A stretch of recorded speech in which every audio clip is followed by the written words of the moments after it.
ఇజ్రాయెల్కి ఒక పక్కన తన సొంత దేశంలో నెతన్యాహుకి సుప్రీంకోర్టు ద్వారా ఒక పెద్ద సమస్య ఎదురైంది. న్యాయ సంస్కరణలు తీసుకొస్తే దాన్ని తోసిపుచ్చుతూ ఒక తీర్పు ఇవ్వడంతో ఒక సమస్య అయింది. మరొక వైపున అంతర్జాతీయ న్యాయస్థానం నుంచి ఒక కొత్త సమస్య వచ్చి పడింది.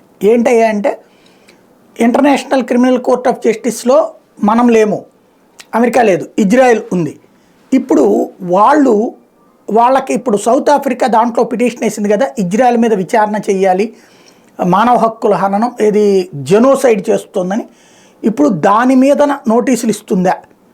ఇజ్రాయెల్ అయితే తర్వాత మొదట్లో ఉంది, తర్వాత యువతలకు వచ్చేసింది అంటున్నారు. అది క్లారిటీ లేదు. ఆ ఇంటర్నేషనల్ క్రిమినల్ కోర్టులో కనుక మనం లేకుండా మన మీద తీర్పిస్తానంటే చెల్లుబాటు కాదు, మనం అది ఆచరించాల్సిన పని లేదు.